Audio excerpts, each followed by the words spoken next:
Hi, I'm Angified. I started Angified Presents. We share the love of music. It has been medicine and therapy. Nothing else worked. It has saved many of us. With mental health, we need to open our eyes. Hurt people hurt people. We ask that you listen, comprehend, and relate with your ears. Form that heart of unity and one. We share on this stage. Statistics, feelings. And ourselves. We stand with the belief to be you, to be heard, and to be original. We all may be different, with opinions and beliefs. At the end of the day, we are all brothers and sisters. We are family. We ask that you join us in a magical journey with artists from around the world. Open your minds, let in the love, and listen with your hearts. We all want a better tomorrow. Be one. Communicate and look out for one another. And then, and only then, will you find the world. We will find peace in all the world. You'll find the world. And you will find in this shining world. He was among us in every boy and girl. Many have been broken, red hearts turn black. Love will melt the ice and turn it back, and you will find the world. You will find the world.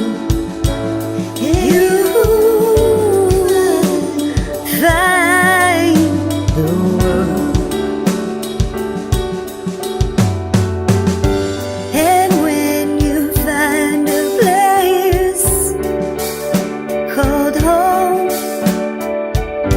where everyone is free to roam,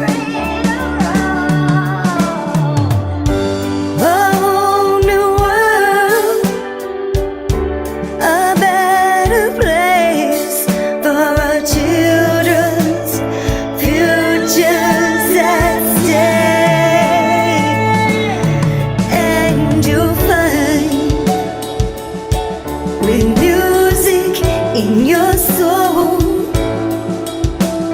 laughter in your hearts, together we can grow a better place, with love in us all. And you will find, together we can save it all. And you will find, a place called home, where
Discover digital audio workstations and music tools. We explore theory, gear, and MIDI too. How to arrange, compose, and the art of arranging. Taking a look at AI and how the times have changed. On a PC or a Mac and even with a mobile device, we'll be talking about it all every Thursday night. From software to plugins and synths that entice. Dive deep into tech and let creativity take flight. Talkin IT. We're talking IT. Come and join in and have some fun. It's highly educational with a lot to learn. From bedroom producers to seasoned pros, we're breaking it down so knowledge grows. Whether you're a DJ or a beat making wizard, we got the tips and tricks to make your sound sizzle. Mixing and mastering, that's our jam. With the tutorials and tips on how much rev. Get the best quality from your setup and gear. Tune in every week and lend us your ear. We're talking IT. Come and join in and have some fun. It's highly educational with a lot to learn. We're talking IT. We're talking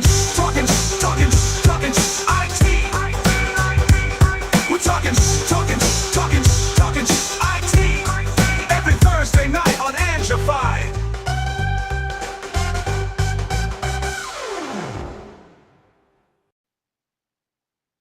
Oh, we're highly educational. With a lot to learn. There he is. It's all about the time.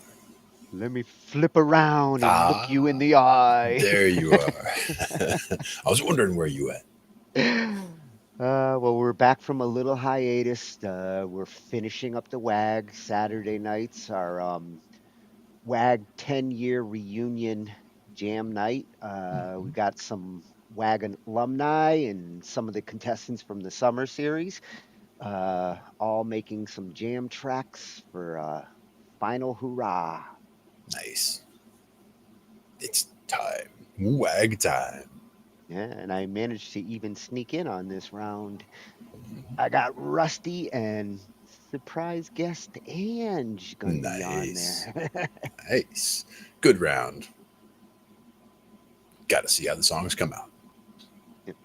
So, getting back to some of our themes, tonight we're going to go into some music theory. It's been a while since we've covered some theory, and the one that I wanted to do is chording.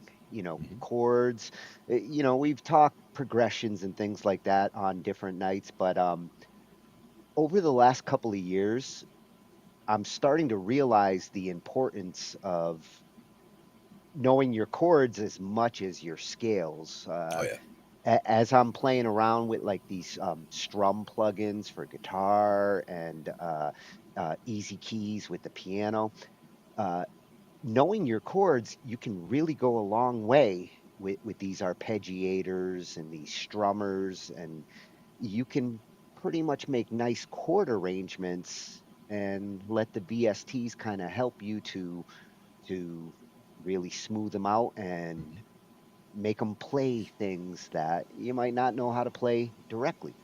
And the funny thing is they kind of help humanize it in terms of the sound, in terms of they can make it sound more like a human's playing it. Yeah, what's really cool with some of these new plugins like the Strum one, there's a knob for humanizing, and as you turn it, it gets a little more swingy. It starts to feel like a human. Yeah, it starts to get a little bit less perfect, and that's kind of what helps. Yeah, and what I'm liking, because I do like that unison chord pack, and you guys keep pushing me towards these like sus2s and sevenths and ninths, and like I only have so many fingers, and utilizing that really helps me to deal with chords that sometimes I have a tough time playing. Now, one thing that we'll also go into one of the days where we go about chords is when we start talking about shell chords. And we did that once or twice when it came to guitar. And in that case, that's where we start talking about which parts to use and which parts to leave out. So like you're saying, if you've got, a chord that sounds too complicated, a C major, sharp this and flat that or whatever, like as far as all these different things, you wouldn't usually have a sharp and a flat in the same chord, but same idea. Like you have too many different variations, and you're trying to think which notes to add and which ones can you drop. And a lot of times you can drop the 5 because that's the most implied note or the most obvious note. So you can do like the root, skip the 5, but you need the 3 because the 3 is what tells you whether it's major or minor. The 7 gives you that feel, whether it's going to be a Mixolydian feel or a regular major 7 feel or a regular minor 7 feel. So the 3 and the 7 are very important. And then from there, whatever you want to accent after that. So that's where if you get, you mentioned a sus2. Sus chords, you're leaving out the 3 and substituting something else, the 2 or the 4. But with the other ones, you're usually either adding something like an add 9 or a 6/9 or whatever. It'll tell you what kind of variations you're doing. But it also depends how far into the chords you want to get. Yeah, and you're not lying. You need the root. Yeah. The root is Otherwise, very we don't important. know where the hell we are.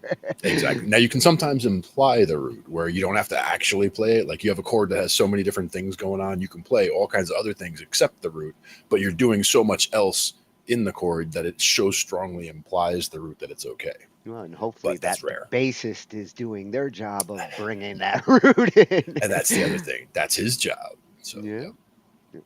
So let's head over to the IT cave, and I think you'll see with some of these, they're going to talk about some of these things. Oh yeah. Let's check it out. Now I have to flip again. I need to see this because it's over here.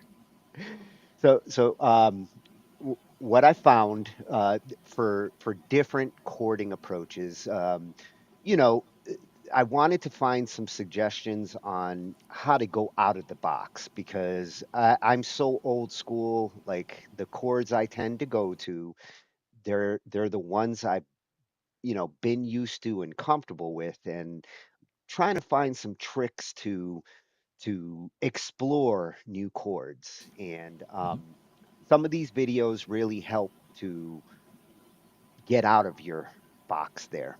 Yep. I've seen some come up in my feed lately also about like spicing up the right hand and the piano playing and all that kind of stuff. Yeah. Yeah. So the first one is going to be from Bill Hilton, author of How to Be a Better Musician. And he starts with the tricks. This trick creates endless chord progressions. So he's got a trick that can help you to kind of get going and then find chords that complement where you start. Right.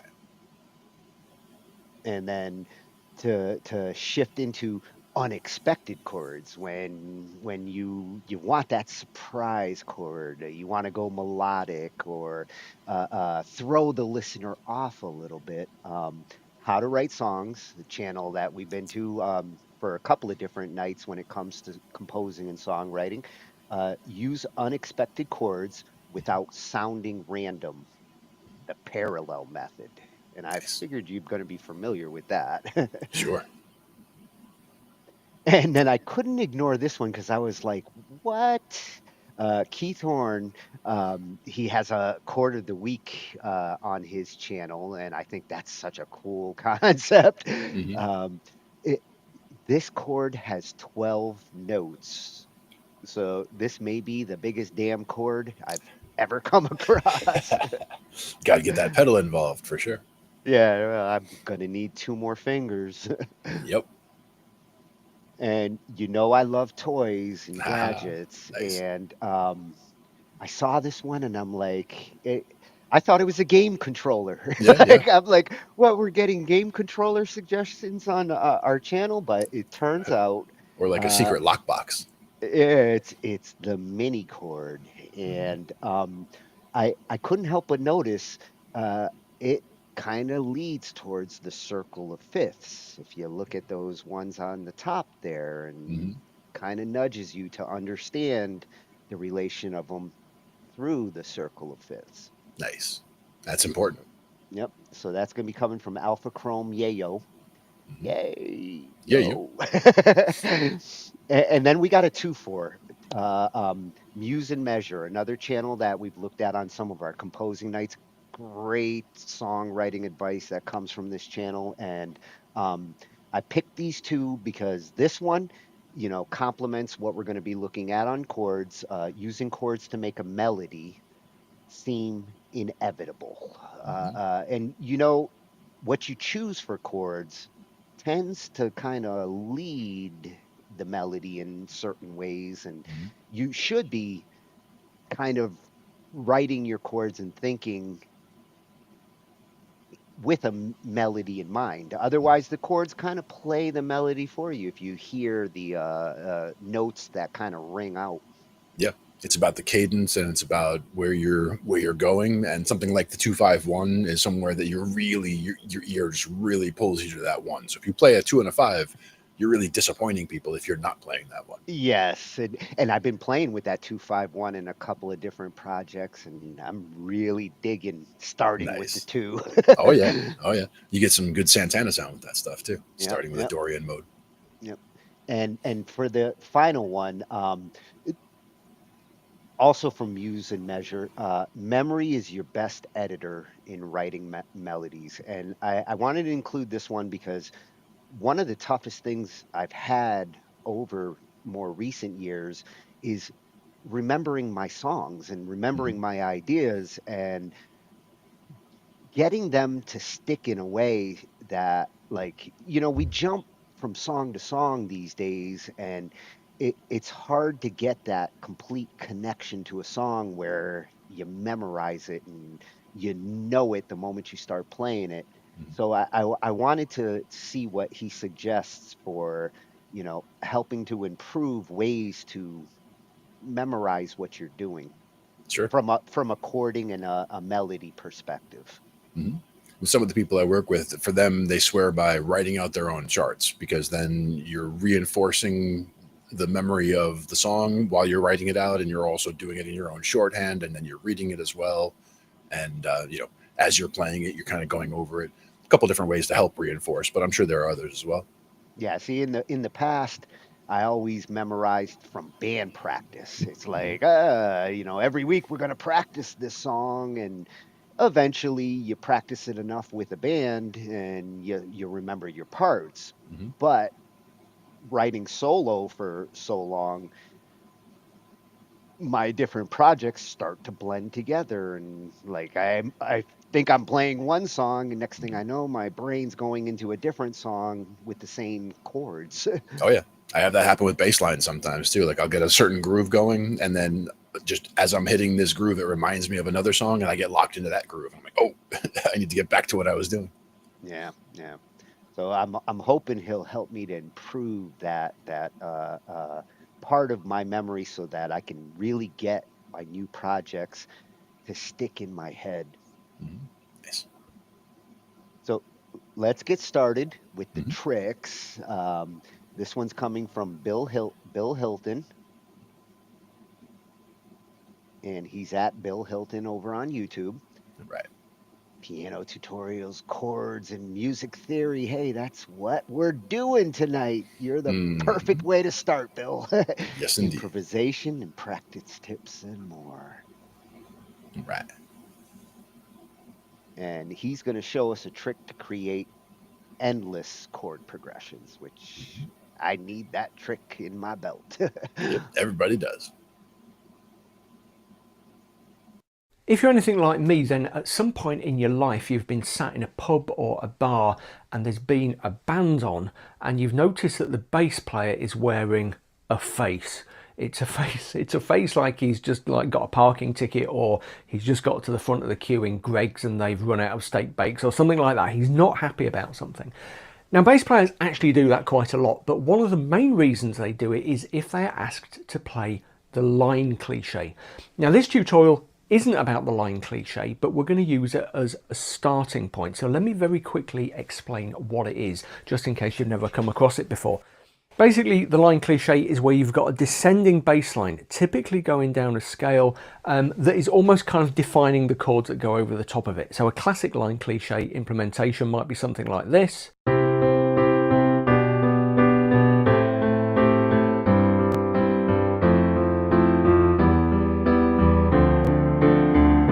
Typically they jump up to the 5th chord at the end, so you can loop them over and do all kinds of things with them.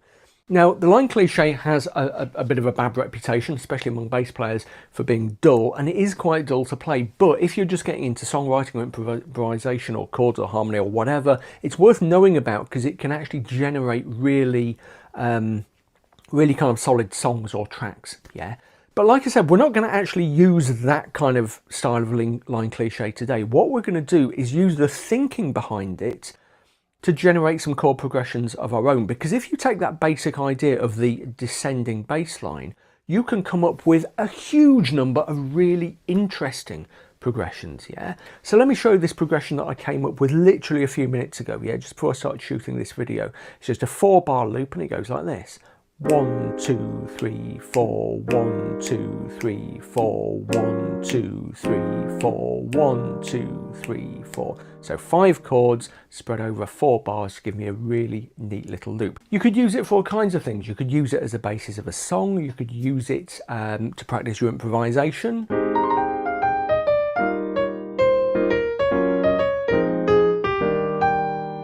Yeah, and you can create lots of different chord progressions using that technique. Let me just explain the actual kind of thought process I went through here. I literally started with a random chord, A flat major 7, and I thought to myself, what I'm going to do is try descending, at least to start with, in semitones, in half steps. So I'm going to be going A flat G, G flat F, and so on downwards. So if that's my first chord, then the next chord I need is something based on this G, and a really natural thing to go for there is that shape. So that's an E flat major chord, basic E flat major. I'm playing it in first inversion, and straight away that's giving me some really useful information because I've gone from A flat major 7 to E flat. I'm kind of getting the feeling of something that is in the key of E flat. I didn't start with a key in mind, but that sounds like a 4-1 resolution if you're familiar with the music theory. So straight away I think, right, I'm kind of in E flat here. That chord itself is it's a little bit of an awkward stretch, okay? So I'm going to reduce the stretch and also make it more interesting by playing the F instead of the G. So we're going from A flat major 7 to E flat add 9. Okay, my next note I know is G flat, which doesn't appear in the key of E flat major. So I know this is going to be a non-diatonic chord. It's not one of the chords that I can naturally grow out of the E flat major scale. Don't worry too much if you don't know all of this music theory, by the way. Just kind of roll with it for now, and I'll talk about some stuff you can do later. So a natural chord for me to grow off there, and again I'm kind of in black note territory, so I'm going to go for that G flat major 7. That is, if you're familiar with the terminology, that is what we would call a chromatic mediant chord in the key of E flat. I'm not going to hang around on that chord for long. I'm going to go straight down to my next chord on F. A really natural chord to go for there is F minor 7. And then I'm going to jump the E, but I don't have to. We'll come back to that in a second, and land on my E flat. And that gives me a 4-bar chord progression. So I've got a bar of A flat major 7. I've got a bar of E flat add 9. 2 beats of my G flat major 7. 2 beats of my F minor 7. And then a full bar of that. I've done that not by applying lots of kind of theoretical thinking. I've just kind of felt my way because I'm really familiar with the scales of E flat and A flat major and that kind of thing. So those are the notes that kind of fall under my fingers. Yet another reason to practice your scales, okay? What about that missing E? I could very easily drop a passing chord in there. I could drop quite a cool passing chord in there, which would be E7, which seems very remote from the key of E flat major, but it's a brilliant substitute for the 5 chord in E flat major. So that would be B flat or B flat 7, and that's what we call a tritone substitution for the B flat 7. Okay, so from the well, let's go from the top. I've got my A flat, down to my E flat add 9, down to my G flat major 7, F minor 7, E7, E flat 7. If you're enjoying this, by the way, if you like my style, if you like my approach, check out my various resources. Down in the links below, you'll find links to my books. Especially, I think you might like my latest book, PDF, of How to Be a Better Musician, full of practice tips. Also, check out my Patreon community, which has got tons of resources. I've got videos, I've got podcasts, I've got articles, PDFs, loads of stuff in the community. Plus, it's really friendly and fun. We have great chat. I think you'll really like it. It doesn't cost much to sign up. Patreon.com/Bill Hilton. Anyway, what can you do with this idea for yourself? Let me give you a little challenge, okay? I'm going to give you a chord to start with, and that chord is G minor 7. I'm going to say to you, I want you to get, using that descending technique, that line cliche type technique, I want you to get down to D7. Okay, so rather than going 4-1, as we were doing when we were doing that A flat to E flat, we're going to be going 1-5, because the D7 resolves really nicely back to the G minor 7 at the top there. And you can go down in semitones, in tones, steps or half steps if you're in the States, and just feel out the chords, feel what makes sense. I've been talking about this a lot recently, but it really, really matters. So many adult learners especially try and work out all the theory first and think, oh, I've got to know this, I've got to know that. Get your hands on the keyboard, play stuff. If it sounds good, great. If it doesn't, fine. But when you sound a chord, you know, when you play a chord that sounds cool, try and work out why it sounds cool. Learn the theory that way rather than by trying to memorize loads of stuff, yeah? Oh, great advice from Bill. Definitely. And he got into the substitutions. Yeah, absolutely. Chromatic median. Yeah, I like how he implemented that. Yeah, definitely. And I also want to improve my descending chord approach. That's something that I do a lot, but I always go to the same chords. I like that he started with the A flat, and even though it wasn't the key that he was in, he recognized what felt like home. What scale, what scale he was actually in based on the chord that he started with.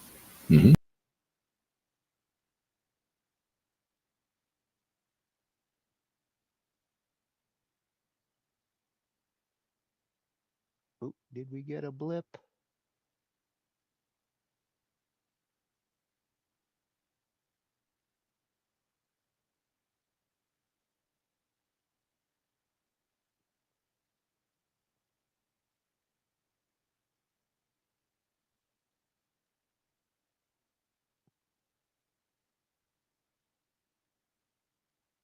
Oh, Houston, we have a problem. Earth calling Glenn.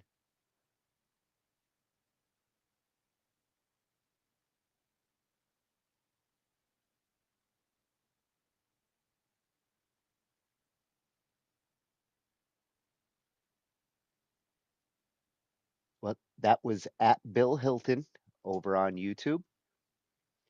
And for our next one, we're going to go to How to Write Songs,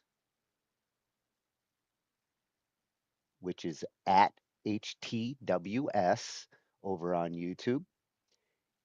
Another great channel for songwriting tips, composing tips. They've also got sister channels that do vocal tips, piano tips, everything. Great songwriting duo coming from here, Kepi and Ben. And what they're going to cover with this one is how to use unexpected chords without sounding random, the parallel method.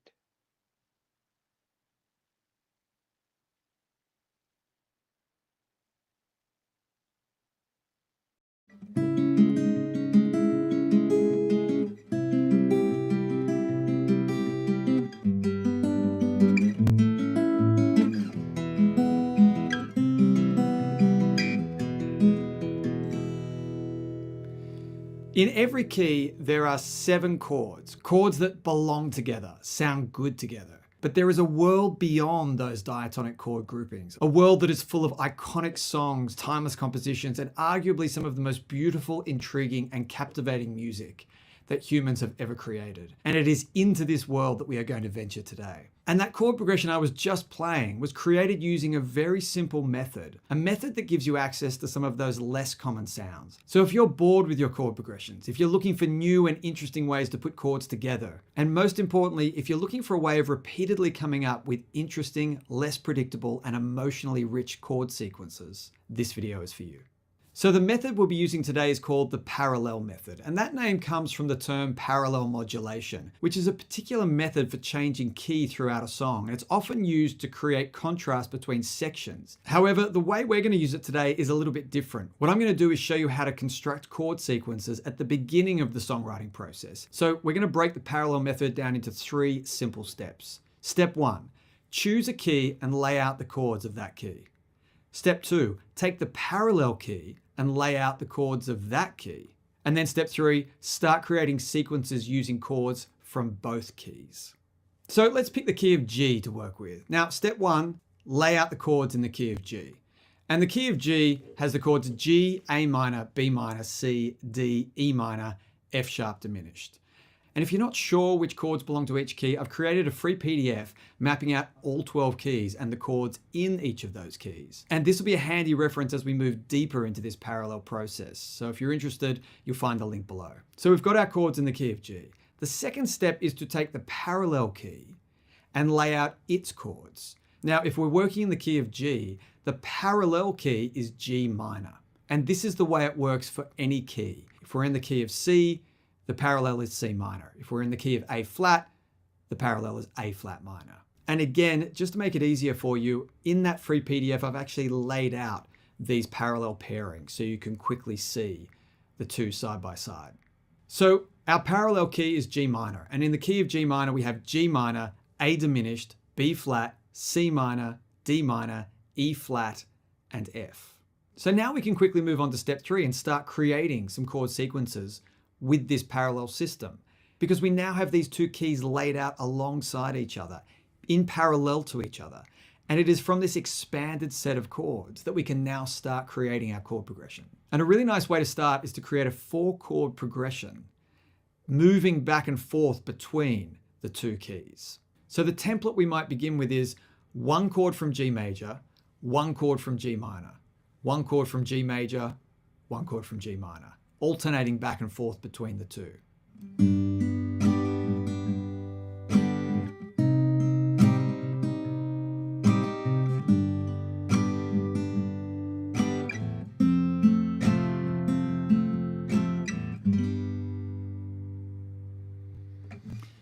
Instantly, we have a chord progression that is less common, more surprising, more unusual. And a nice way to visualize this is to jump over to hook theory, looking at the most common chord moves that they've identified in their database of songs. So we'll make sure we're in the key of G major. You'll see the diagram change, but you'll also see the songs in the database that are being referenced to create this data. And what this diagram is really showing you is if we start in the key of G on the G chord, what are the chords that most commonly come next? So we can see that 16% of the time, the second chord is the D chord. We have the C chord, the 4 chord in the key of G at 14%. We have B minor 4%, A minor 5%, E minor 9%. And these percentages just represent the most common chord moves in this key. And then there's this gray circle here that says other. And if we click into that, we get all of these other chords appearing. And within this huge batch of chord options, we have the C minor down here, the chord that we have used as our second chord at less than 0.5%. So what that means is using this parallel method has instantly created a chord progression that is statistically unique. We don't hear this move, G to C minor, as often as we hear lots of other chord combinations. And this is a really powerful piece of information to have when you're trying to construct interesting, unique, surprising chord progressions that don't just sound like all the other songs out there. But of course, we're not just trying to make unique sounding chord progressions for the sake of making unique sounding chord progressions. We have to always be mindful of the fact that every time we make a choice with our chords, we're creating a different mood. And our mission as songwriters is to really tap into that mood that's been created and match it appropriately with lyrical and melodic content. Okay, so back to our chord progression in the key of G. We've got this pattern where we're starting on the G, then moving to a chord in the parallel G minor, then going back to the G major, then going to another chord in the parallel G minor. So alternating back and forth between the two parallel keys is one kind of template. We can create another kind of template. And this template is going to be one chord from the major, one from the minor, another from the minor, and then back to the major.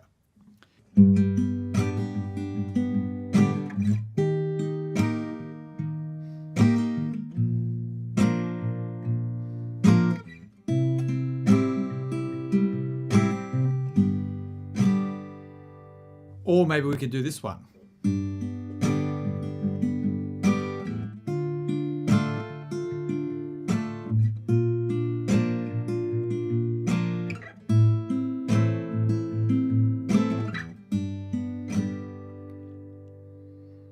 And even if you just stick with 4 chord sequences, this way of coming up with chord progressions is a game changer, because suddenly we're liberated from the 7 chords that exist within the key. Suddenly you have different colors to paint with, you have different moods that you can create. And something else just started to happen as I was playing through those chords, especially that last one.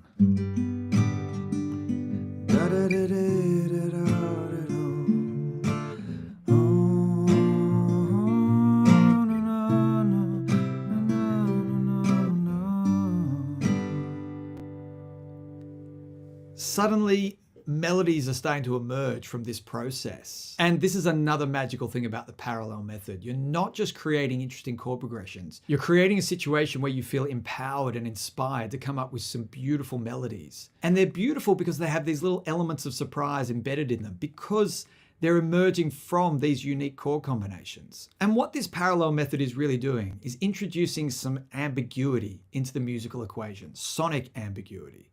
And what I mean by that is, when we're writing in one key, it's usually quite clear where the tonal center of that song is. But in a parallel system, that stability isn't quite there because we're moving between 2 different keys. And so it allows us to create some of these more subtle, ambiguous musical landscapes. And you hear this done beautifully in a number of songs. One song that comes to mind is Lou Reed's Perfect Day. That song begins with 2 chords going back and forth, the F chord to the B flat minor.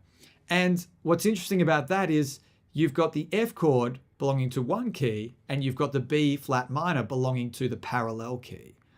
So from the very first note, the very first beat of that song, we are introduced sonically to this parallel system, and that sets the tone for the entire song. Because as you move through the rest of the progression, you can see that Lou Reed really is jumping back and forth between the 2 parallel keys that he's established from the very beginning. Not only that, we have the verses leaning more heavily on the B flat minor and the choruses shifting to the B flat major. So we have this tonal shift between the sections, and this is also how this parallel system is commonly used. So now that you're familiar with the parallel concept, we can look at a few other templates and practical ways to use this method in your songwriting. Another template that we can use is one chord from G major, another chord from G major, a third chord from G major, and the 4th chord coming from the parallel minor. And this template has a particular effect because we're hearing 3 chords in a row from G major. So the ear is getting comfortable being in that key. And then we hear the 4th chord come along from the minor and it suddenly breaks that pattern.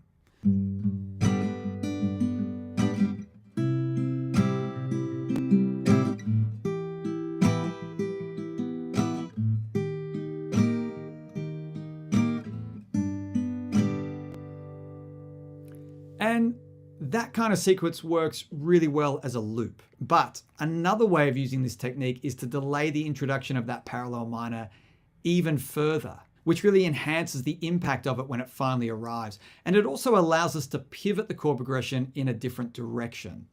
So I'm going to play through 4 chords, all from the same key, all from G major. And then I'm going to do the sequence again. And on the second time round, on the last chord, I'm going to use a borrowed chord to pivot the whole progression into a different direction.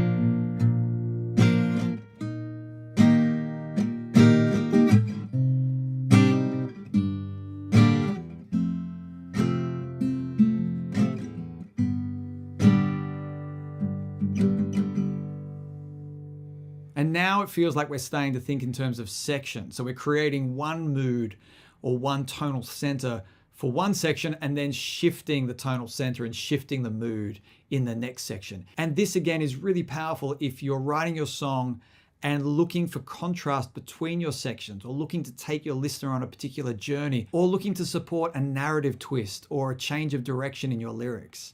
Whatever the reason, having this parallel method really explodes the options available to you so you can make deliberate choices when writing your songs. Remember, that free downloadable PDF has all of these parallel pairings laid out for you so you can start experimenting with your own combinations of chords. And please post in the comments any interesting chord progressions or combinations you come up with.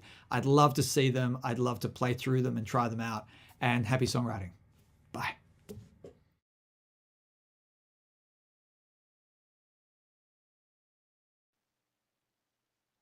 Wow, Ben, that was an awesome explanation there on the parallel chording method.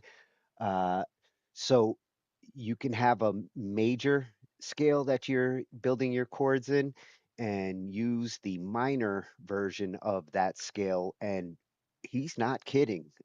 That opens up so many options. It does give a kind of unexpected shift in the mood of the chords that you're writing, but it sounds very pleasant going between them.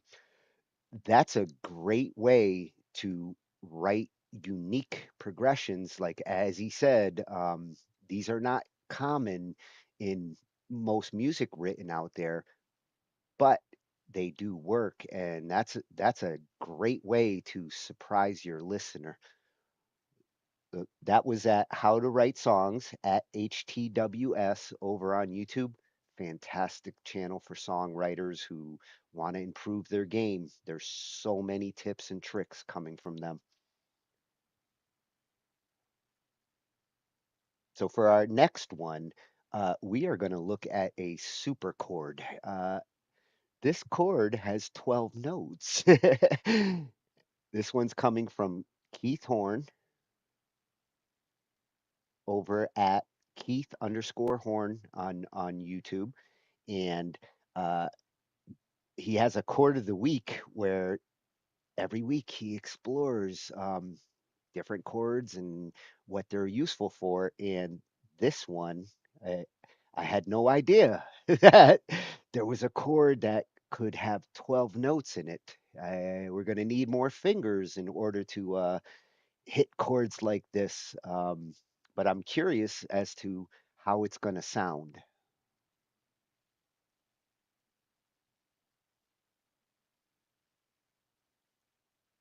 This is a 12-tone chord by Alban Berg. Welcome to Keith Horn's Chord of the Week. Alban Berg was a student of the great Arnold Schoenberg in the early 20th century, and I know some of you are going to disagree with the word great, but I think Schoenberg is great. And along with Anton Webern, these three Austrian composers eventually became known as the Second Viennese School. And what sets them apart from their predecessors is their extreme chromaticism and eventually their adoption of the serialistic 12-tone technique in which all 12 chromatic tones are treated equally. In 1912, Berg wrote his Fünf Orchesterlieder, or 5 orchestral songs, the third of which is called Beyond the Boundaries of the Universe, and it starts with this chord. It contains all 12 chromatic pitches, and here they are.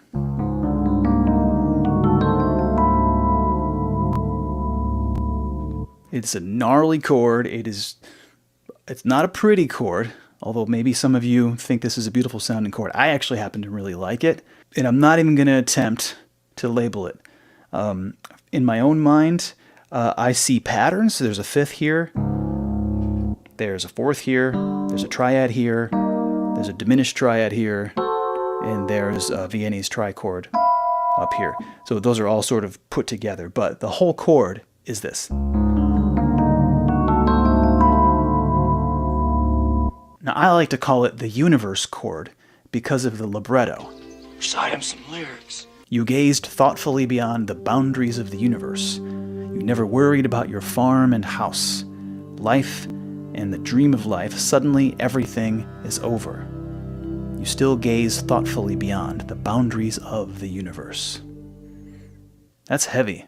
There's that word again, heavy. The orchestra, which is only made up of wind instruments, plays this chord 5 times in a row, but what makes it so unique is, each time, the composer changes up which instruments are playing each note. So even though the voicing is exactly the same, it seems to change color each time it comes around, and it never repeats. I sequenced the chord with virtual instruments to illustrate it more clearly, and I tried it a few different ways. Here's the full version with all 5 iterations of the chord with virtual instruments.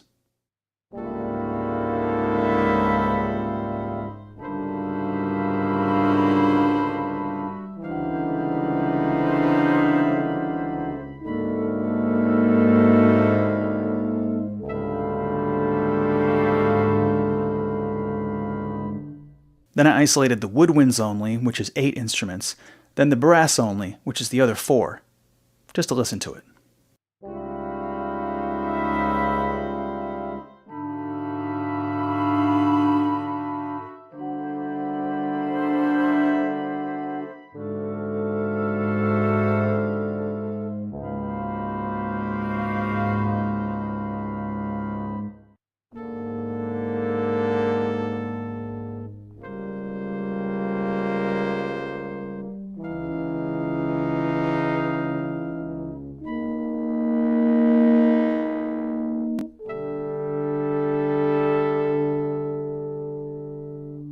Then I tried it for fun with muted strings. Check this one out. I love that one. And because I love the percussion section, I grew up a percussionist and a guitar player, and I played marimba for many years. I thought I'd try it for tuned percussion, and that one sounds like this. Nice! And you might be thinking, what in the world am I going to do with a crazy chord like that? I mean, why are you even talking about this? This is barely even a chord. Well, I did something with it. Check it out.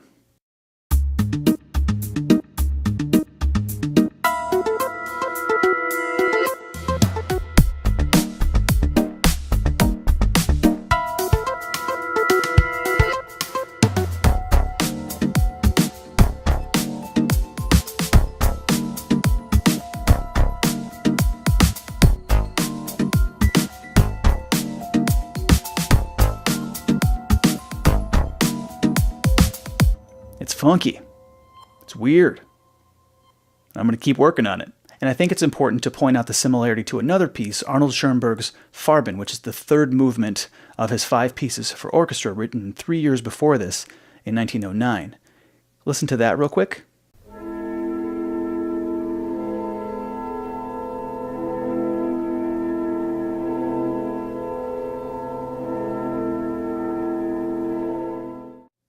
It's the same thing where the chord repeats over and over again without changing, but the distribution of the notes across the orchestra, that's what changes, and the colors shift.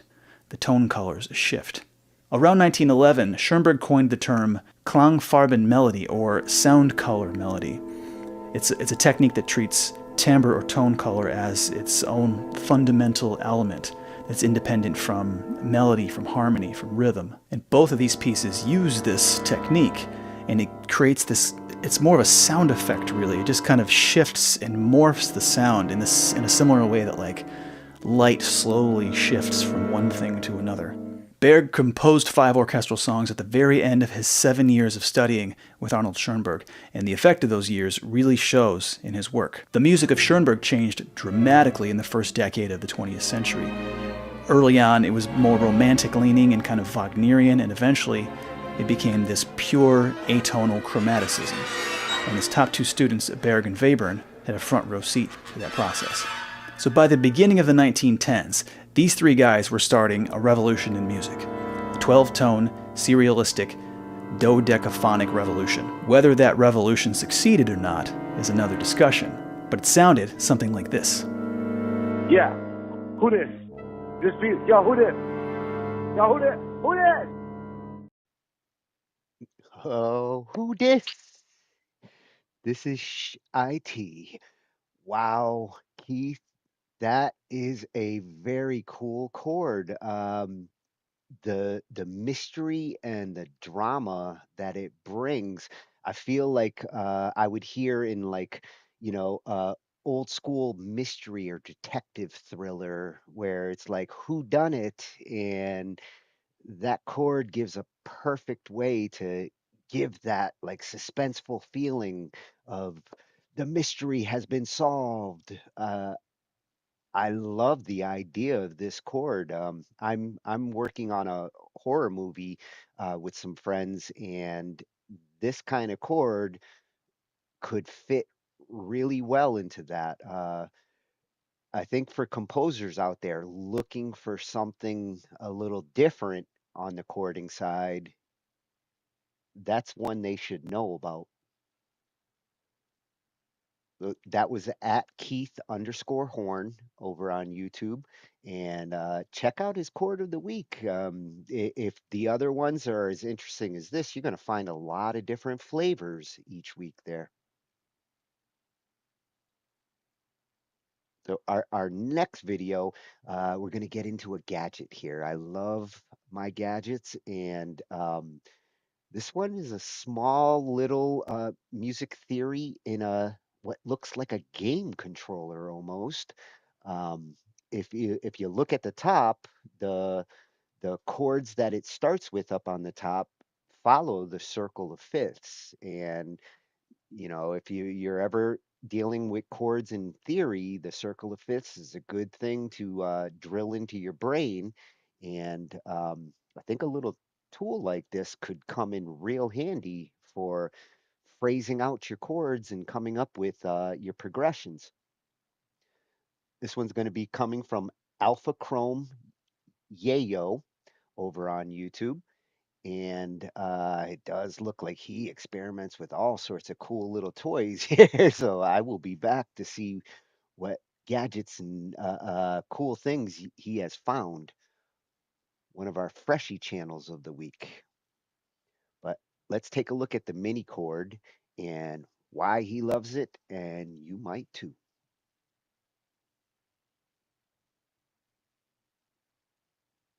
This is a mini chord. It's a very special instrument and I love it to bits. So I'll tell you a bit more about it, show you how to play it, and I'll also teach you how to make this cool, juicy Y2K style translucent enclosure.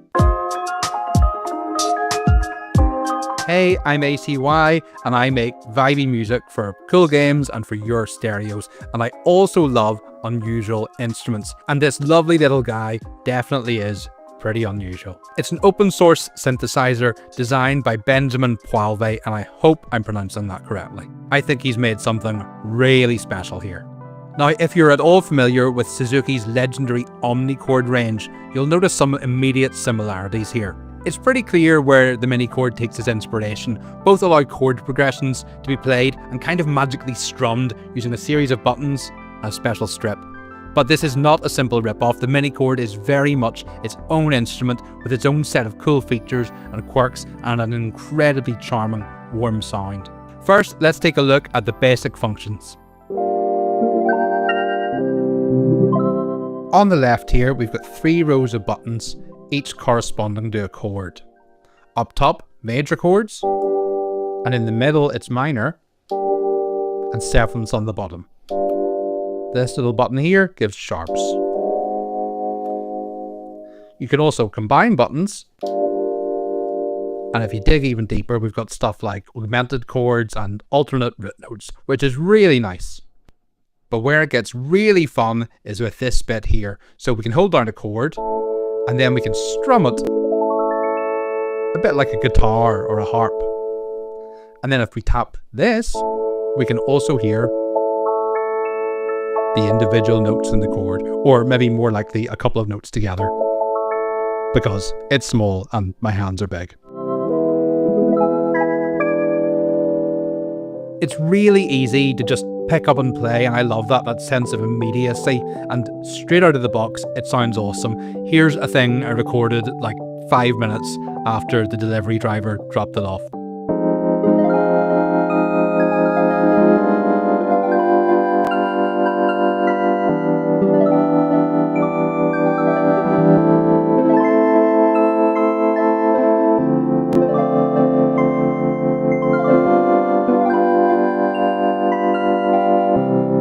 just lovely. Now, if you're particularly eagle-eyed, or to be honest, even if you're not, you will have noticed a couple of interesting things about that clip. The first being that the mini chord you saw there was ice white, whereas this is this kind of juicy pinky purple translucent one. That's because I customized it myself, and I will show you later in the video how to do that. The white still looks great, but when I realized this was an option, I had to have it. The second thing you might have noticed is that even though I was holding down the chord buttons, only some of the time the chords were ringing throughout without me necessarily having to have the button pressed in. That's because we have a hold function here, which is super handy and much appreciated. Okay, let's take a look at the rest of the controls. This knob up top controls the chord volume. I'll show you that hold function as well.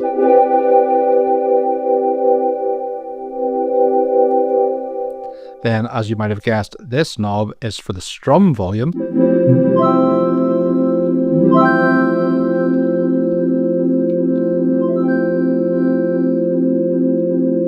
Now, I'm using the word strum, but in the manual they call this, I think, the touch zone. And let me tell you, baby, these sounds are touching me in all the right places. The next knob down here is for effects.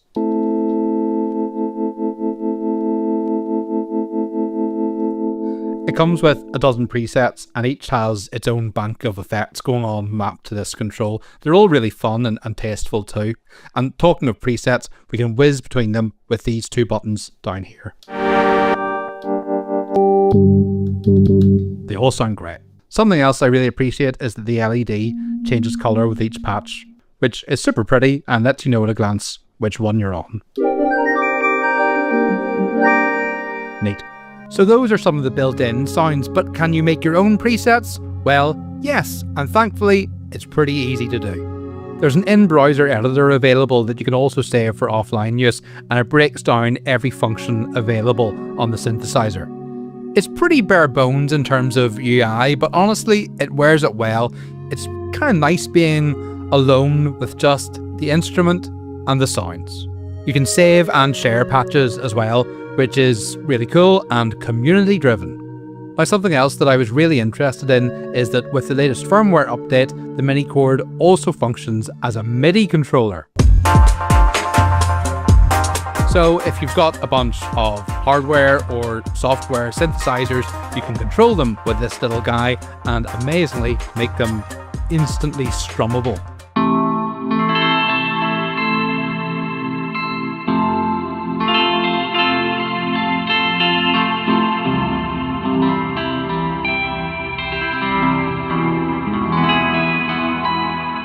In that clip you just saw, I had the mini chord buttoned up to Omnisphere for a kind of lap steel type of sound, and something else I really love attaching it to is my beloved Roland JV 1080. It's fun and inspiring, and it kind of makes you think a bit differently about the sounds that you're using. And to be honest, that element of musical lateral thinking is maybe one of my favourite things about this instrument. It even runs right down to the design of it. You might notice that the chords are laid out in a somewhat unusual way, running F, C, G, D, A, E, B. Now when I first got it, I'll admit that seemed a little strange to me, and I originally planned on reprogramming it and moving the keycaps over so it was a more traditional chromatic layout. But honestly, I like this way better. It gets you out of your own head somehow and encourages playful experimentation. Combined with the fact that everything is so immediate, it's great just to kind of sit down with, switch off your theory brain for a minute and just get a bit weird.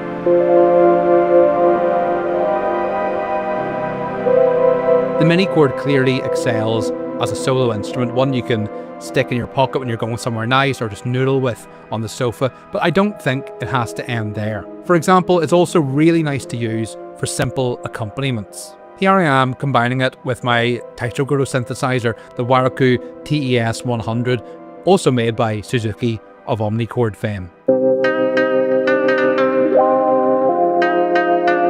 It's loads of fun, and of course when it comes to using it in full tracks, the possibilities are endless.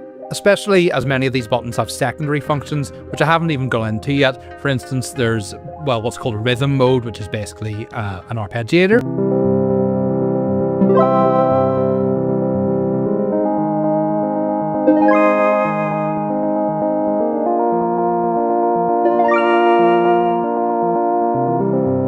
and there are ways of playing more complex chord structures.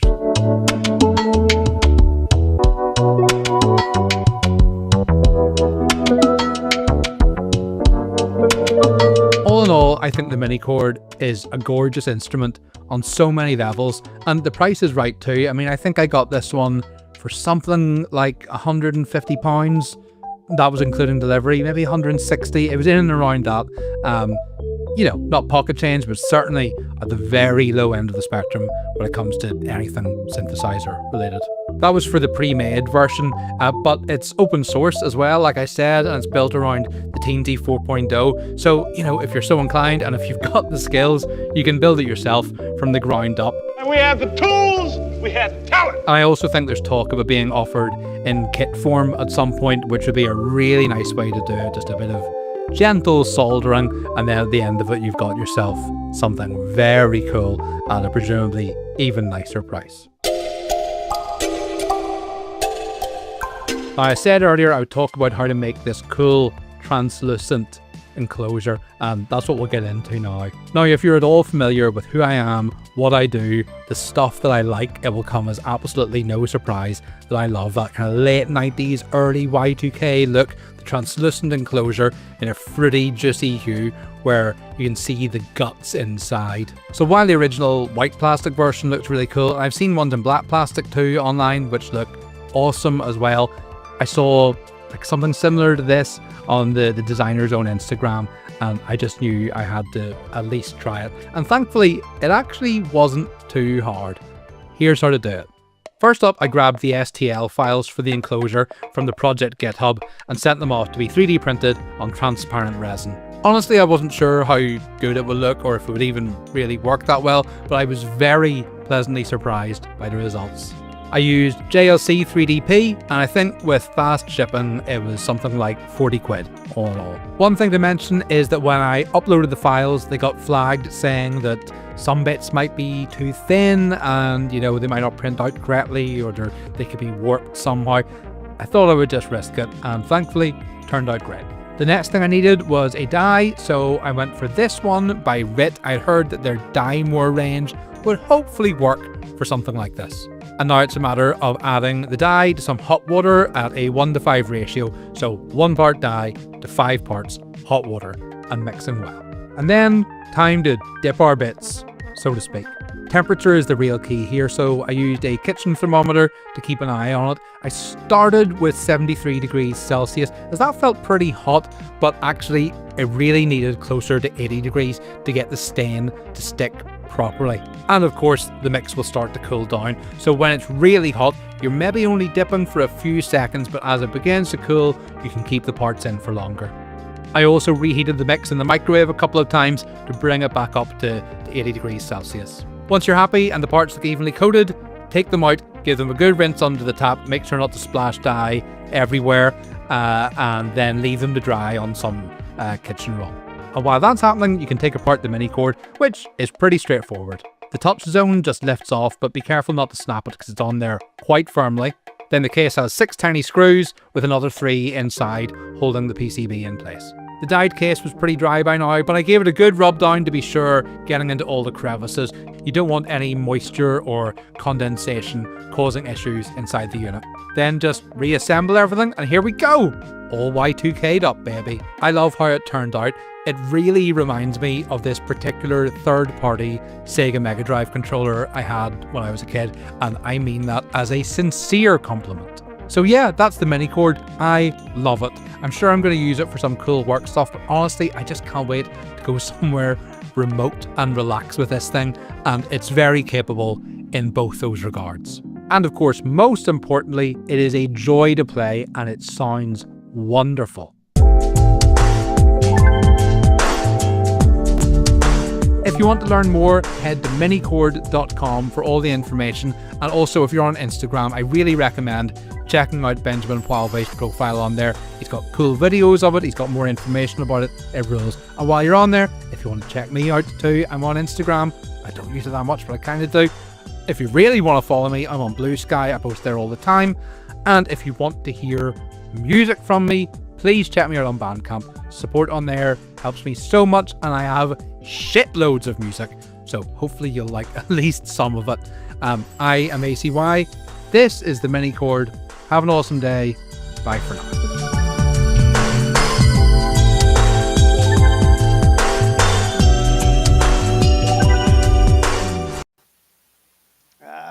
ACY over at Alpha Chrome Yayo. Yeah. We got Glenn's attention back. Internet decided to say no to me for a while. Oh, I thought these tips just blew your socks off and took your internet with you. It blew the internet socks off, so I don't know. But I'm back. Well, that was a cool little musical device. I would love to see something like that get included with like game consoles for like, musical games and things. Oh yeah. This would complement like those Guitar Hero types of games and other things where rather than focusing on, the timing on a neck, focusing on chords and actual progressions. It's a nifty little device. Yeah. And I like the whole, the new enclosure he built for it. That was very cool. Yeah, being able to customize it like that, that's also kind of cool. And he gave a great review on it. I was asking in the middle of it, this is really cool, but does it do MIDI? And sure enough, he answered my question. Thank you, ACY. Exactly. Just the information you needed. Yeah, and not while it was playing, I went and searched, and it's not on the cheap side, but it's like he said, it's not on the expensive side either. If you were to buy, say, like one of the like synthesizers that start in that price range, that might come with some of these features, but it's very intuitive the way you approach it with this, and every one of those buttons is useful on it. This is the kind of toy that I would love in my stocking, Santa. Like the world's smallest accordion, right? Yeah. Nice. Yeah, I love the idea of a musical instrument that looks like a game controller. So do I. I actually had, we talked about it at one point. It was a guitar controller, and you would strum, and the spot where you're strumming was like nylon strings, but they were not under the right tension, so they wouldn't sound like notes when you're hitting them. And on the neck, you're actually just hitting buttons. So it's like when you hit this button and you strum, it'll register that note, So it was kind of, sort of, almost towards the guitar end of a toy, but it was definitely much more of a toy. Yeah, well, this one, it's so small and compact. I mean, it seems like it's more useful for like writing the ambient style paddings and layers that you would want to add behind your music. But I could see someone on the stage like rocking one of these. To me, I think the idea is more even songwriting, just like having a whole entire chord library at your fingertips where, when you get comfortable with, like you were saying, all the different add substitutions, you don't have to worry about, oh, is it a black note on this one or a white note or whatever. You're just, which buttons to hit on the little thing to say, okay, this one is an add 9 and this one is a flat 7 or whatever. And you can make all the chords you want. And then when you get the sound that you want, then you get it written out, and now you can orchestrate it on whatever instrumentation you want. But this is just to get the ideas out, or to see, explore different, chord types at your fingertips. And I like that, like, you really can't mess up with the approach that they take. It puts you in the right chords for relative to the other ones that you're playing in, and over time, even if you're not big on the theory side, you start to learn the theory. Your ear will start to learn. If you've got these tools, it'll help you to develop your theory as well. Yeah, I like it. So it's not just fun; it's educational. Not just a toy. So now we're getting down to our twofer. I grabbed two from Muse and Measure for tonight, and the first one, is focused more on the chord side, everything that we looked at. This is at Muse Measure over on YouTube, and lots of great songwriting, composing advice on this channel. It's one that we've looked at on our other theory nights and songwriting nights. And for this one, he's going to talk about using chords to make a melody seem inevitable. So I'm kind of curious as to what he means by inevitable. Like making a chord that it makes you expect something, and that's exactly the kind of thing I'm trying to get better at with my progressions. Whether you're trying to build up suspense or leading to resolution, and thinking in terms of melody, what's going on with these chords. Yep. And some of it would come down to cadence, like we talked about. Some of it would come down to, whether you're doing that 2-5-1, you're doing something where you are getting something to pull to the one. So going from that 5 to the 1 is the strongest way to pull to the 1, but there are other ways to do it as well. There are multiple ways. Yep. And you missed the earlier one on the parallel chording approach, which blew my mind at the amount of options. With these other chording tips and that parallel approach, I feel like the entire keyboard's like an option for me these days. Nice. Can get you expanding your vocabulary. Oh, and wait till I show you that 12-note chord, because that had some cool stuff. You're gonna like that one. Nice. All right. So let's see how using chords to make a melody seem inevitable, what kind of approach he takes here. And right there, he's talking about the plagal cadence right there in the thumbnail. Yeah, I particularly put it there because I was like, Glenn's gonna notice that. Yes, indeed. Yeah, I the know 4 to the 1. Greetings, fellow songwriters and seekers, and welcome back to Muse and Measure. If you haven't done so yet, please hit the subscribe button down below over there. So we've been talking about inevitable melodies that just feel like they have to go where they go, and they just sound like something that's familiar, even though they might be brand new to us. We can kind of anticipate where they're going to go. The surprises delight us, and then they resolve into something that feels like returning home. That's what an inevitable melody. I want to talk today about a little bit about how the chords and the harmony help support that. So there are in traditional, what we call classical music, but it's really Western art music. Classical's kind of a specific period of European art music. There's the use of what are called cadences. And cadences just mean how a phrase ends. So the standard one, probably the most common one, is what's called an authentic cadence, which is just the 5 chord. So if I'm in the key of C, the 5 chord would be C, D, E, F, G, would be G. So at the end of a authentic cadence, you have the 5 going to the 1. That's a common one. So if you want your melody to sound inevitable, at the very end, you want the second to the last chord to be the 5 chord, and then the final chord to be the 1 chord, whatever key you're in, doesn't matter.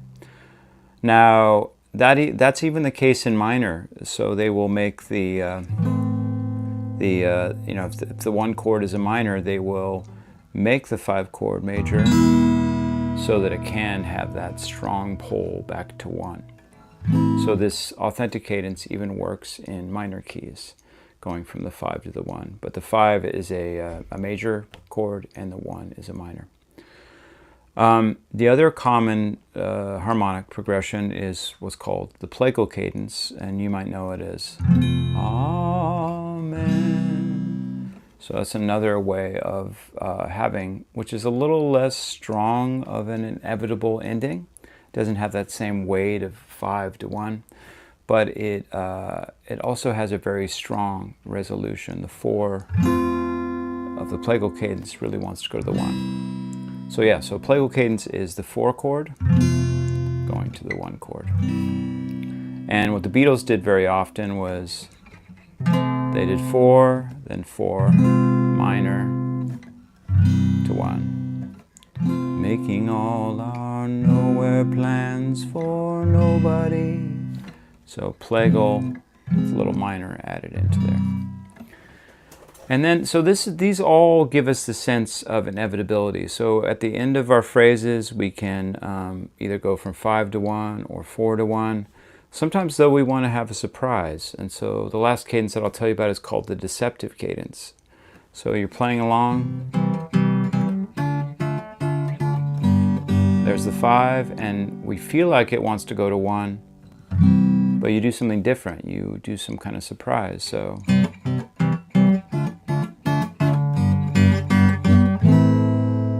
there I went to the 6 instead of the 1. So that's what's called a deceptive cadence, because the listener is definitely expecting when that 5 chord hits that you're going to go to 1, especially at the end of a phrase. We've been trained in it because 99% of all the songs we've ever heard our whole lives, the 5 goes to the 1. But in this case, because of our expectation, we are going to be surprised. So that's why it's called deceptive, because it deceives us. It tricks us into thinking that, oh, it's about to go to the 1. Nope, it's going to the 6. So once again, so here's 1 chord, 2 chord, 5 chord. Can even make it a dominant chord, a 7th chord, to really pull that it really wants to go to the 1, but I'm not giving you the 1, I'm giving you the 6. So that's a fun thing to do, to play with the listener's expectations with those cadences. So the harmony, the chords that you're using with your melodies can definitely support this feeling of inevitability, and give the listener what they're expecting, especially at the end of a phrase, so that they know, okay, we're at the end of a section. This feels like, oh yeah, this feels like coming back home. Just like, when you watch a movie, you're expecting certain things to happen at the end. And now, we don't always want to do that. We want to break convention at times and deceive our expectations for the listener and fool them, and then give them something that's a total surprise. So that's when you want to use the deceptive cadence. All right, well, if you have any questions or comments, please put them down below, and I wish you the best of luck with your melody and songwriting. Take care. Oh, I like that he covered. Sorry. The switch was off. I like that he covered both the inevitable resolution approach, which is the most common approach. It's what most music is built off of, but then he complemented it with the deceptive approach. I like the plagal. Yeah, definitely. And anytime you can always throw in that 6 instead of the 1, you're getting that minor feel. Feels a little different than what you're expecting. Yeah, when he started talking about, like, if you don't want to resolve, and I'm like, he's going to go to the 6. Mm-hmm. He's going to go to the 6. Go. He's got it. I was actually expecting it. Yep. There's only so many you can go to, right? And certain ones sound better than others. The 6 is the most closely related to the 1 because it is the relative minor. So I always, again, go back to the C major example. So C major and A minor are related. So if you just go 3 half steps back from a major chord, you'll get to the minor root. Yep. And it's a good thing to throw in, like, in select spots to give that kind of unique progression. Mm-hmm. You just don't hear it as much. That's why it sounds more unique. Mm-hmm. Deceptive, surprising. Yes. At Muse Measure, this channel really does have great songwriting advice. All these channels tonight that we looked at, all great channels for composers and songwriters. Mm-hmm. And for our last one, also from at Muse Measure, this is some advice on using memory. It's your best editor in writing, for writing melodies. Utilizing your memory to really improve your melody writing. Right. And memory is important. And that's one of those things, like you were saying, it's, And for me, it's when we're in a rehearsal and just trying to get something down. You'll have an idea, you're thinking about it, you play it, it's great, but you don't record it, it's gone. Like if you didn't catch a snippet of it in some way, shape, or form, like writing it down or on a napkin or just recording a little snippet into your phone, whatever, get a piece of it somehow, because if you don't, it is ethereal. It will just vanish on you. Yeah, and even when I record it, getting it to stick, getting it to really like feeling comfortable enough that I can't forget it. That has become the challenge with so many songs. The more and more that you write and the more projects that you have, and especially if you got a bunch of them in the same kind of scale ballparks, Or style, yeah.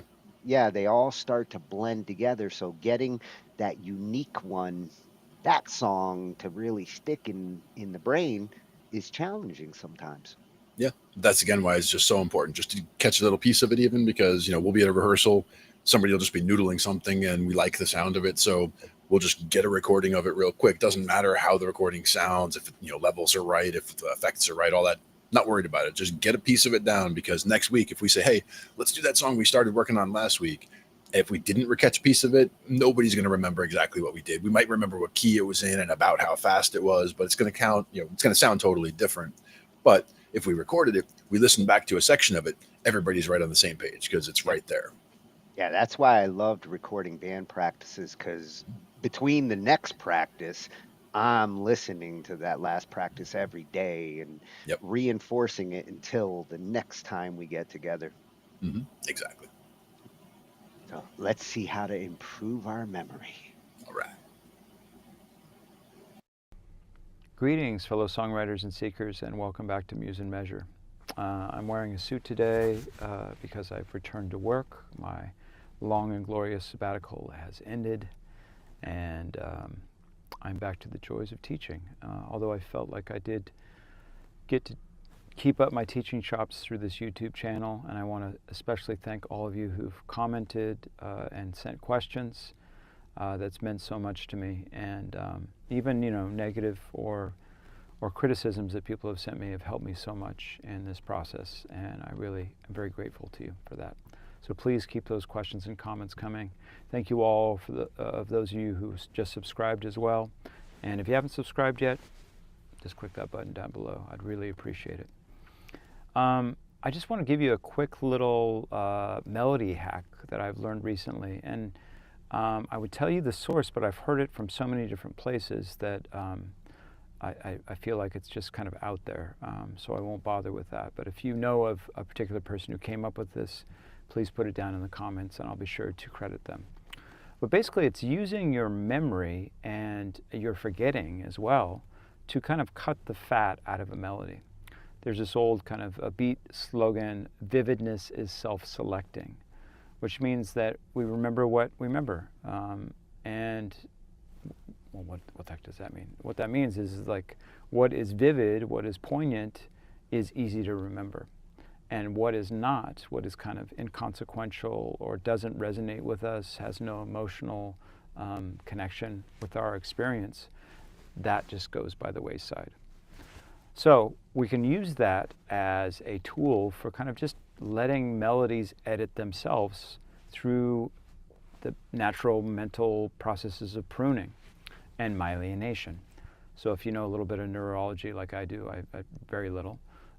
Basically when you sleep, your brain prunes the connections between synapses that it deems unimportant, and it puts this coating called myelin on connections that it deems as important. And that myelin is like a coating, just like a electrical cable has coating on it. It speeds up and makes the signal move much quicker and much more efficiently. So the way you do it is you come up with a melody, you improvise it, or maybe you just take a 5 minutes, but you just don't want to spend too much time on it, because remember, this is not the editing process. We're going to let the mind's forgetting and remembering functions do the editing for us. So you just come up with a little melody. Let me just improvise one real quick. Dee, dee, dee, dee, dee, dee, dee. Do do do do do do do do do do dee, do do dee, dee, dee, woo. Okay, so whatever that was.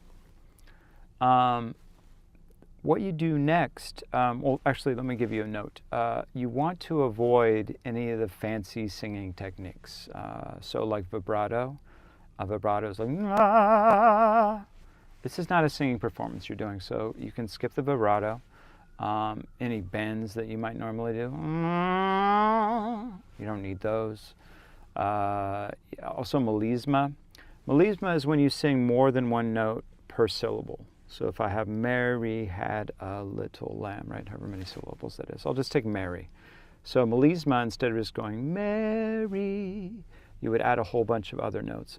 Mary.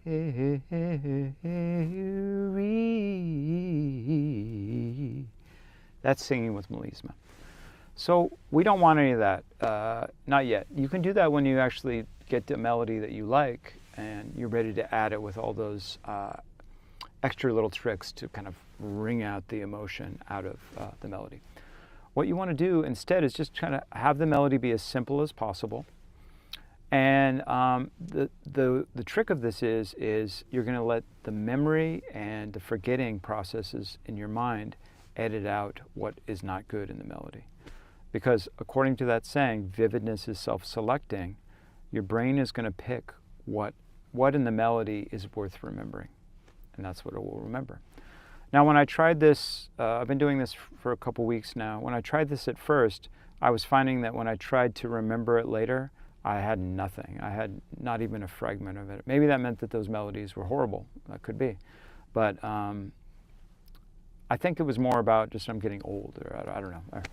Or just I didn't know the melody well enough. Whatever the reason was, who cares? The point is that I think that if you're having trouble remembering your melodies, you try this and you're just like, I don't remember any of it. I listened to it a few times. So I recorded my little melody and I listened to it back maybe 3 or 4 times during the day so that the melody was in my head. And then the next day, I tried to sing it back and I could remember parts of it. So the idea behind this is that you're going to sing this little melody and maybe you just listen to it a couple times just so you have something to latch on. So you're telling your brain that you do want to remember it, but that you don't want to listen to it too much because you don't want to memorize it.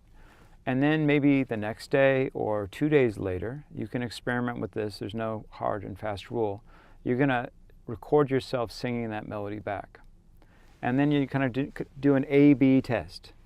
A being the original melody that you sang, that you came up with, and B being the one that you remembered. And you're going to ask yourself, well, which one do you like better?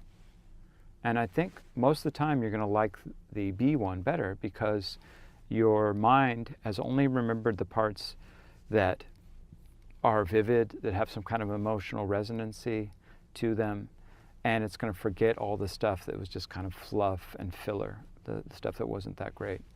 And you can do this with an improvised melody, or you could write a melody, like actually spend some time trying to write a melody using those motif tools that we talked about in previous lessons. I'll put a link to those down below if you want to review what is a motif and how to use them in composition. So you could write with a whole slew of motifs and actually write in a melody. But then if you're spending that much time on it, you might want to spend more time away from it, because you want to give your brain enough time to forget the parts that aren't so great and remember the parts that are great. So I'm curious to find out how this works for you. Please put down in the comments once you've tried this out how it went for you, whether you found this useful or if it was a total waste of time. But I'm finding it pretty interesting as I'm kind of refocusing on starting with a melody for a song as opposed to starting with a lyric or starting with a chord progression. I think most songwriters come up with a little chord progression and they just kind of find notes that fit within it. But you know, the melody is the most important part of a song. And so if you don't have a really strong melody, one that's memorable, that's not a word, memorable, then the rest of, it doesn't matter. The song's not going to stick in people's minds. So starting with a melody is definitely worthwhile. Worthwhile, I said. It's worth the wildness, I guess. See, drainingness of work and teaching makes the mind go a little bit slower. Anywho, try this out. Let me know in the questions and comments down below how it went for you, and I'm excited to hear. I'll report back how it goes for me as well. All right, until next time, best of luck with your singing and melody making and your spiritual practice. Take care. Oh, literally food for thought. Yep. And the time away to allow your brain to forget stuff, that's important. Like just time away in general. Like for me, I've found also that sometimes with, guitar practice or keyboard practice or whatever, playing something for a little while, and if I get stuck on a part, or if it's, taking more time than usual to figure something out, if I take some time away, my brain has time to kind of digest it and work on it away from the keyboard. And then when I come back to it, all of a sudden it's easier than it was. And I don't remember why I was having trouble with it, because I kind of digested it, I guess, and got it figured out in the time away. So it's important to, if you're really struggling with something, to just kind of give it some time, step away, and then come back.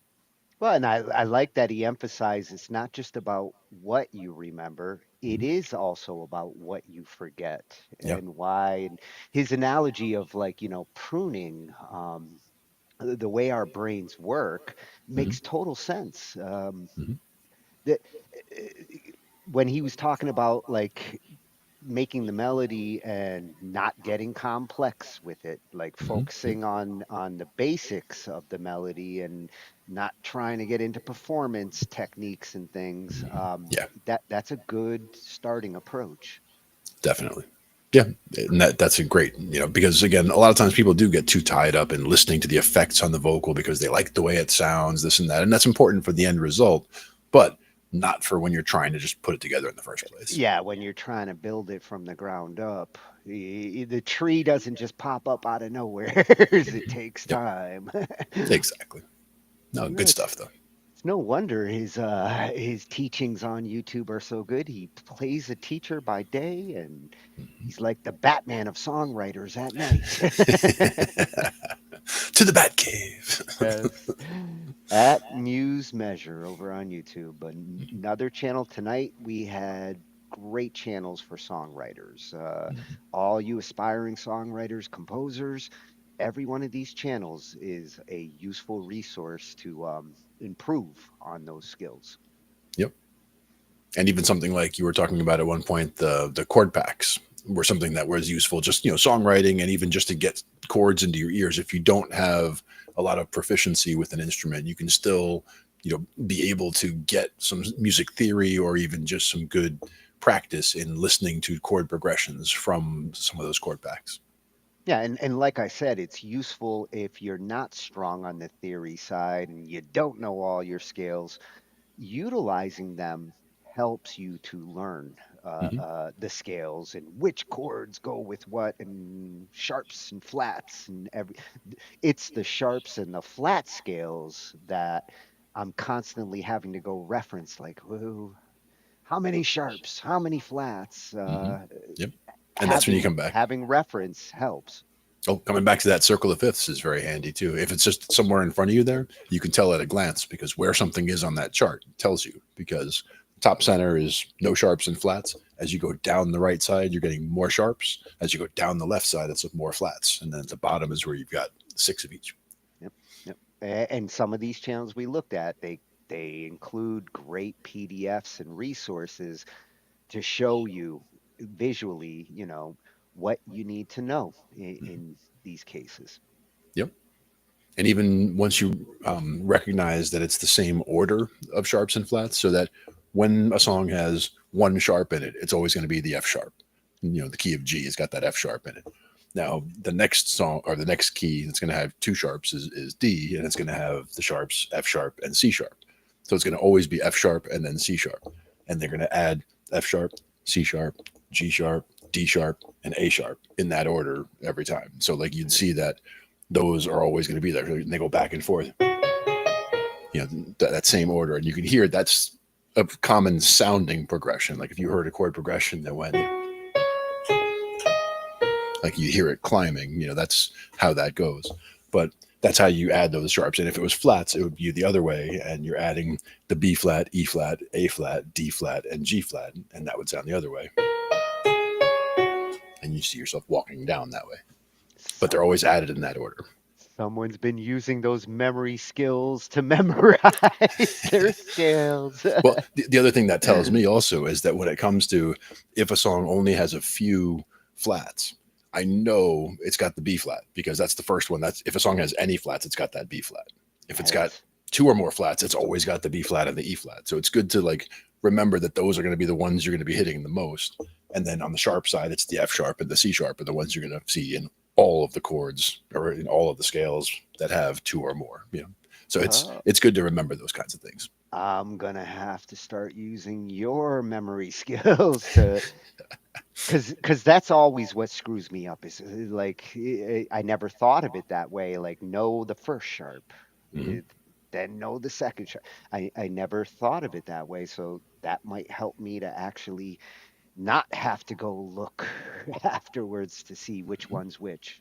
And again, having the circle of fifths out in front of you helps as well, because where you see something on there immediately tells you, like the closer to the top it is, the less sharps or flats it has. The closer to the bottom, the more it has.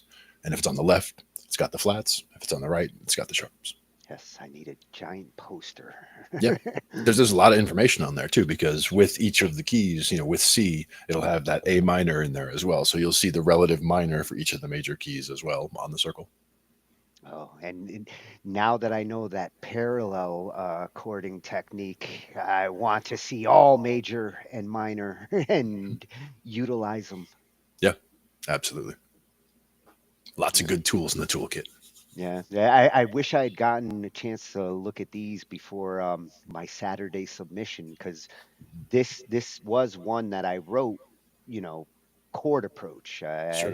I didn't try to like play everything out. I started with I wanted this chord, I wanted this chord, I wanted this chord, and use the guitar strummer to play around with the chords. Sure. Yeah, I love the arpeggiation and the strummers. They definitely sound very cool now. Yeah, had I seen that parallel video before making this song, I might have wrote a totally different song. Yeah. And one of those tools, like I always forget the name of the website, but there was the one where it was kind of saying, 80% of songs that go from C, then to F, then go to this chord. But like they had, even the very, very... He mentioned it, hook theory. Thank you. Yes, hook theory. Yep. Because that was one, I really liked that from the fact that you could really explore, you pick a couple of chords and it'll give you good suggestions on where to go from there based on theory that could be beyond the theory that you understand, but you can definitely hear what each of these different options sound like at just a real quick, it's a good songwriting tool from that standpoint. Yeah. And what he also mentioned, they actually, they calculate like how many songs use these progressions and these, and that's useful information for those who want to write something different. Then 0.03% did this. Yeah. Yeah. You need to see what different is. Exactly. I like it. That was a great covering of chords, and you are now Tonus. I came back in. I changed my name. I feel more like Glenn now. My hair feels longer for some reason. My brain feels bigger. But that happens every Thursday, so you got to be careful. Although you got to keep the headphones to keep it in there. Yes, I'm going to need bigger headphones if I'm going to be Glenn. That's right. Big headphones to fill. So tomorrow we're going to be taking a look a little more at the round 3 WAG solos, and Saturday we're going to be doing our reunion jam. The WAG's going to be finishing up, and we're going to be getting into some October fun. It's going to be Halloween soon, so I think we'll be looking at some spooky music. Nice. You almost had some snow already, didn't you? It's getting there, yeah. Speaking of started the spooky music, fire. yeah, there you go, the stove. We had a gig. What was it, last weekend? I think it was. It was basically a Halloween themed show. So the whole set list was just all kinds of spooky songs and all that kind of stuff. So it's like I got a shot of the set list so I could look over it later. Yeah, the Monster Mash better be in there, otherwise Oh, yeah. it's not complete. Gotta have the Monster Mash. There's all kinds of good stuff in there. I mean, one that I expected to find in there, of course, was Spooky, which is one that I like a lot. Yeah. One of my favorites. All right. Well, we're going to get spooky and we'll see you next Thursday. Tune in tomorrow night. You'll see the complete round 3 submissions, the scores, and getting ready to show you round 4 next week. Nice. Getting right to it. Can't wait to see you. Yep, there's some great stuff in this one. Mm-hmm. And until then, everybody keep learning, because you got to learn, share it with everybody. Just do it. Shh. IT. Be quiet. Yeah. See you guys next time. Night, everyone. We cover digital audio workstations and music tools. We explore theory, gear, and MIDI too. How to arrange, compose, and the art of arranging. Taking a look at AI and how the times have changed. On a PC or a Mac and even with a mobile device, we'll be talking about it all every Thursday night. From software to plugins and synths that entice. Dive deep into tech and let creativity take flight. Talking IT. We're talking IT. Come and join in and have some fun. It's highly educational with a lot to learn. From bedroom producers to seasoned pros, we're breaking it down so knowledge grows. Whether you're a DJ or a beat making wizard, we got the tips and tricks to make your sound sizzle. Mixing and mastering, that's our jam. With the tutorials and tips on how much RAM. Get the best quality from your setup and gear. Tune in every week and lend us your ear. We're talking IT. Come and join in and have some fun. It's highly educational with a lot to learn. We're talking